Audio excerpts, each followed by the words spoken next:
Wetwogerera Hajjati wuyo ali mu kwogera na Hajji.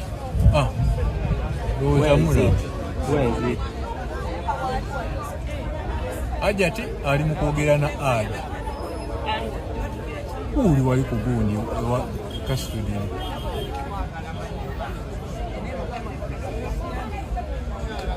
Where is it? Oyo mchana yasibya bawo. Baba lose ne yebika nnyo.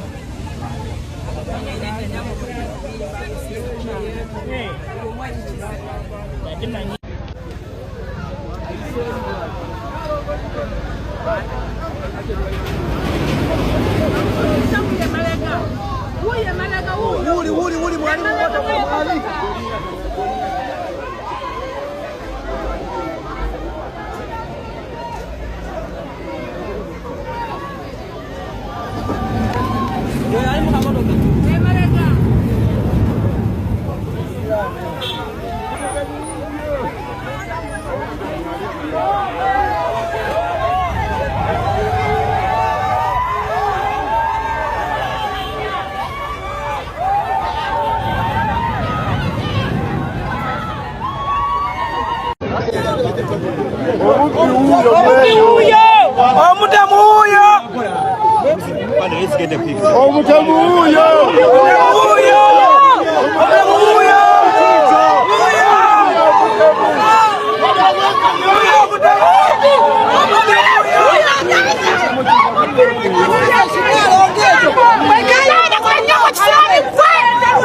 Ankubere owekiti walo binana banja Prime Minister Speaker wa Parliament nja kusaba ntino abintu bingi nnyo bizze bisomoze abasajja banyivu banchaye government olwokuba nti babbibwa olwokuba nti bakyachanyinga olw'ensonga tewali office batwala tewali we baloopa tewali kitongole kyonna kisobola kuyimirira eri basajja bamuzibe ne bakasiru ne bakigala abakyala balina offices nnyingi nnyo mu ggwanga Uganda abakyala mabo wa sympathies omukyala yeekabyako ne weyetakula okera kumacha no wasa omukazi najjanga talina wadde tisati watuko kuno batwala ennyumba yonna n'ekisimu anakitwala abasajja banyigirizibwa babbiddwa yansonga lwaki abasajja banyivu basula mu mamotoka abala bavudde mu nsi yaabwe olw'okuba nti no tebalina wadde webabaabwe emisango wadde webalipootinga wadde office name tusaba gavumenti etusaasire etekewo ekitongole kirwanirira abasajja ate si Uganda yokka waba twaga tuteekawo nga kirwanirira abasajja ne mu nsi the all world lwansonga ki ate nsaba ne constitution yaffe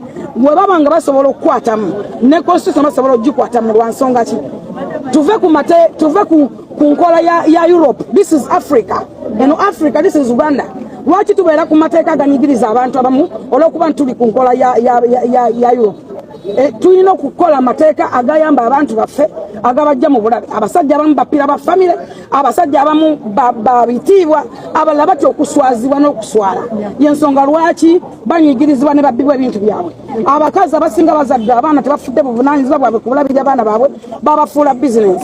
Omukyala yennyini akutega omwana. N'abamu be bawa abakozi bakuwa omukozi ne bamukuteze ng'enkyagenda kwowaabira. Abakyala baafuuka babbi ddala. Naye nzizayo ku Bayibuli eyogera mu lubereberye. Ndabira ddala ng'omukazi sitaani. Lwansonga nti Yesu Katonda Katonda Adamu yamuterawo ebintu byonna byalina okukozesa. Naye era omukazi yajjayo ekibala kimu kyokka. N'akifuula kino ki. N'olwekyo kyensaba mu byonna nti nno tubeere n'obwerufu, tubeere n'obwenkanya eri abasajja. Abasajja beetaaga okufuna eddembe lyabwe. Abasajja balina okubeera n'eddembe lyabwe ng'abali mu nsi. Abasajja bakola nnyo, abasajja bapatikana nnyo okulaba nga babeezaawo abantu baabwe. Naye the end of the day n'abeera ng'ate anyigirizibwa. N'olwekyo tusaba tubeere nga Kristo okufuna eddembe lyabwe. Tusaba wabeerewo ekitongole ekitwala abasajja mu maaso. Olw'ensonga ebisomozebwa bingi mu ggwanga Uganda nga biruma abasajja. Mutusaasire omusango gwe twagala mu kalampane ne simpase. Abantu abazze okunoonya amawulire ne simpase musobola okugakolera ewammwe. Oyo twamumanyiira wa mawulire wa kalampane ate media ze Uganda zifokasinga nnyo ate si wa mawulire totemerera ba mawulire azze okukola kalampane afune amawulire azze okukola kalampane ayogerweko.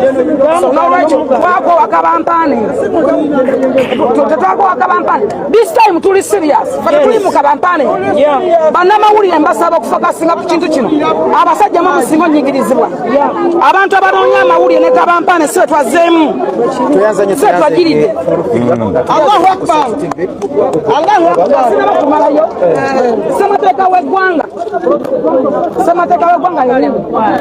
mukawali inquite from me inquite for hospital that's why nakusangiza n'ekibiina kye bayita equity for men equality for men inquite for men why because inquite for men kiri mu constitution ya ggwanga Uganda inquite for men inquite for all ssemateeka w'eggwanga akuwe olina okuba n'eddembe lyo litakuweebwa wadde gavumenti omuntu alina eddembe lye yazaalibwa nabyo ng'omuntu omuntu alina eddembe lye alina okuyimirirako ng'omuntu nga terikuweebedde wadde gavumenti waddaani that's why twagala ekibiina kyaffe kitibwa inquite for men nolwekyo tubakubira omulanga mwenna basobola okujoyininga ekibiina kino tukubira bamasheeka ne ba Hajji muveemu okuswala bamufuti ba Uganda mulekeraawo okubikirira ebirwadde bamufuti mu standing at this time abasajja abasiraamu babbiddwa olwokuba nti bapira family abasajja b'amaanyi abasumba abaki babbiddwa abakazi this time tulina okustandinga strong no matter what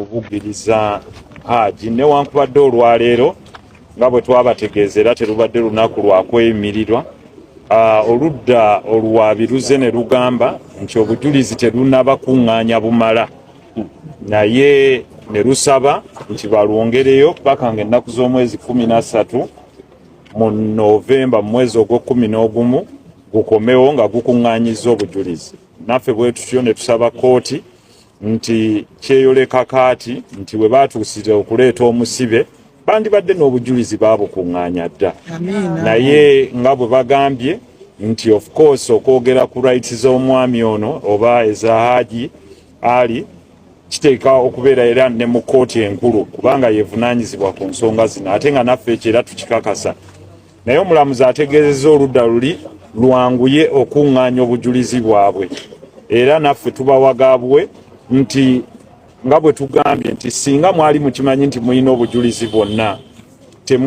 mwandize buzi n'obujulizi kuba mugambye emyezi gyonna egibaddewo obujulizi mubadde mubuyina naye bagambye obujulizi tebuwera so bakyanoonyereza obujulizi obusukkawo nga omuntu waffe Hajji bw'akyali emabega w'emitayimbwa kakati awo we tujja okuva tubategeeze nti ennaku z'omwezi nga 4 lujja kuba lwa Mande ku ssaawa 3 twataddeyo okusaba kwaffe mu kooti enkulu ey'omu Kampala eya High Court Criminal Division egenda okutuula wali ku High Court mwenna we mumanyi ku ssaawa 3 lwe tugenda okuteekayo okusaba kw'okweyimirira okwa Hajji ali Mwizerwa ekirungi nti bano bategeezezza nti bo tebannamaliriza kubuuliriza ku nsonga eno bakyanoonyereza bakyakuŋŋaanya bujulizi so ekyembi nti omukulu ali munda bo nga bwe banoonyereza akati nga bwe tubagambye titujja kgenda mu maaso nga tussa ekitiibwa mu kooti nammwe okubassaamu ekitiibwa tubakubiriza tukuume enneeyisa ennungi n'okubeera nga tugoberera ebiragiro bya kooti nga bwe bituwadde buli omu waddembe okuba n'endowooza ku nsonga eno naye ate era tubeebaza mwenna abasitukiddemu ne mubaawo ssaawa 3 mwenna mbategeezezza production warrant tugiina ng'ennaku z'omwezi 4 omwezi ogwa Novemba wali mu High Court mu Criminal Division nsaba Katonda abatukuumire oludda oluwaabi lugamba terunaba kwetegeka bulungi terunaba kuŋŋaanya bujulizi bumala nga bw'okigaye nti oludda oluwaabi lutegeezezza nti terunaba kuŋŋaanya bujulizi bumala kubeera wano oba kwe kwetegeka obulungi nga bw'ogamba naye ffe tuli beetegefu okudifendinga ku ludda lwaffe ebyo byonna ebinaabireeteddwa eri owaffe gwe tukiikirira kubanga toyinza kusala gwa kawala nga tonnawulira gwa kalenzi ate nga ne ssemateeka waffe agamba nti buli omu alowoozebwa okuba nga teyazza musango okuggyako ng'oleese obukakafu obulaga nti yaguzza gwe kennyini amuwaabira oba nga ye kennyini avuddeyo n'agamba ye yaguzza awo tetunnatuukawo byebyo era bwe bubaka bwaffe mwebale nnyo ali mu mbeera ki wuuyo mwenna mumulabye embeera gy'alimu yeeyo tetujja kujoogerako mwenna mumulabye si wa kyama. Allahu Akbar. Allahu Akbar. Mtu wasoka kuuliriza saidi ya msajja jokaje wawuliriza. Waddembe kwate teyantuukirirako naye sikirinaako buzibu. Waddembe ndi open simusalira musango gwonna.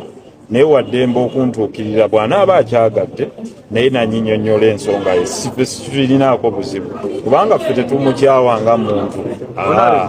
Waddembe bw'aba alina ensonga ye naye okuntuukirira tetugyogerako sewaliwo obuzibu mu ekyo kyonna. Waliwo ekirala? Honorable omukyala yagambye tuwagezezzaako kumutiisatiisa. Kuba siina we musanga siina namba ye ya simu sinkanangako naye kale siyinza kwogera kintu kifaananako bwe kityo naye kyenjagala okumugumya nti ekkuba eryaffe eryo liggule bw'aba alina kyayagala okugamba weetuli situmusalira musango era tewaliwo gwe tusalira musango ffe era ng'abakulembeze naye bw'aba ayagala okumuwuliriza we have open hands ate ekirungi ye yali ebweru era singa yayagala okunoonyawo naleponsereko yandinoonyeza nga bwe yanoonyeza abalala ne bamuwuliriza. Lwaki omuloopa ate alina access ku kizibiti? Wangi? Lwaki yaloopa omusanga ate alina access ku kizibiti? Ebyo jjabisanga mu kkooti ebyo tetuyinza kubyogererako wano. Sewo weebale nnyo ekibuuzo kyo. Taata Hajji tukulinze fe abateesabika be muyita bakafiire abeesabika babatuusiza wano naye nkulinze taata njagala nkufumbire tooke ng'ovudde munda. Ndayidde nzeraavumasa ngenda kufumbira siri kulabya naku taata oli musajja mulungi bakubonyaabonyeza fe boolaba tusula ku bunkenke basingwa maaza tebatukwatirangako baana naye n'oyimirira n'ogamba ngu bakukwatira omwana mu kasenge ku kitanda batulage kaddeeka wafuluma otya njagala kubuuza mukazi gwe yafuluma atya mu buliri bwo olaba omusajja yeetuusa bw'ati eriiso n'ogira bw'oti n'osula ku simu ye ng'ogikankandaliza yakutolokako atya mukazi gwe yakutolokako atya mu bantu bonna ebikazi ebijujuuru n'alondamu omwana wo. Twagala mazima twagala tulage n'akatanda ako keyawalamba kuba ndaba musajja muwanvu yagenda kati awo wenjagala okulaba taata Hajji ndi wano nfukamidde bw'oviira munda taata ndwana tulwana katonda waali mwenkanya nkulinze taata ojja nkutwale temuwasange ebikazi ebizaddeko mwe abavubuka na buli musajja yenna alina omukazi nga yanoba n'omwana kyekiseera omugobe ekiro kya leero mbakubira omulanga mwe n'abavubuka batannawasa ebikazi byonna byonna mubigobe ebyo ebirina abaana lwaki obi ne Hajjati ali yagenda okumuwasa yamusanga bamuzaalazaala mudda ne Hajjati yali mukadde bamusanga bamuyisaayisamu eddegaali soba okola dibira ku lujja n'ogwomanyi bizibu byo wamma tebawasa ebikazi ebizaddeko era ababiina abagobe ekiro kya leero bwe muneekyusa mbuliri mubakutte mutya okwekyusa namusobe kukuluma ogamba bana mama mperekerako mubuliri mukiyigo benagenda mukiyigo nkutta omwana buli emba mugenda ofuka nga muganja ogoba ebikazi ebyo babawerekere mukiyigo mugende mufuke nti ekisinga otukwasa ennaku omukazi yakozesa advantage ye ey'okuba nti ye wa mumwa munene omusajja tamukkiriza kwogera nekachansi ke twatufunyaako obutambi ate tamuganya kwogera ololololo ayagala amukkirizise omusajja kyataakola ku mulundi guno osanze tulaba wajja mu mawulire kunoonya bwenkanya naye leka tumukuwe abalamuzi babeera ku mawulire baloya bali ku mawulire buli muntu yenna abapoliisi bali ku mawulire nabo balabye edda ekituufu tolina gyogenda kuddukira nga tebali ku intaneti kooti y'abantu emaze okusalawo nti omusango balaba gulimu ebituli kyokka n'abantu bennyini abagenda okutuulamu nabo babeera ku intaneti tusaba ku mulundi guno kooti bw'eba eramule nabwenkanya nga tesinziira ku maziga tukoye emisango gya sympathy abantu okutandika okkaabira mu kamera oli ne bamusingisa omusango abavubuka bangi bali mu makomera naye emisango egyabasibya sijja bw'ogenda n'okukola research emisango egisinga egya sexual harassment egy'abavubuka agenda n'okuva mu komera nga bambi omusango omukazi n'olubuto terwali lulwe kooti egenda mu maaso silence oli lwadde okusumba ne bajjabo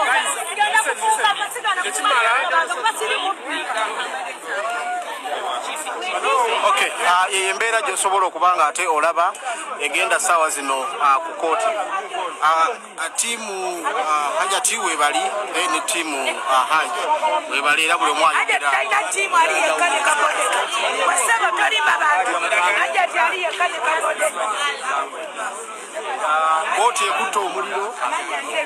Katono nnyo. Ndi mukyala ndi muzadde. Tosobola kuŋŋamba nti ozze n'abaana omwami n'abakuza nga kino kyosobola omusasula. Ekituufu kiri nti abaami batubeererawo, abaami batulabirira era abakyala bangi abalina abaana n'abakyala abazaalako bataddetegeeza tuli abakyala abazaalako tuyingira mu bufumbo omusajja n'akubeerawo n'akuza omwana n'amusomesa nga n'omusajja yakuzaalamu nga n'omusajja yakuzaalamu tabalabirira. Abasajja bannange tubabonyabonya kyo kyekituufu. Eno ye ssaawa ey'okutegeera abakyala abazaalako.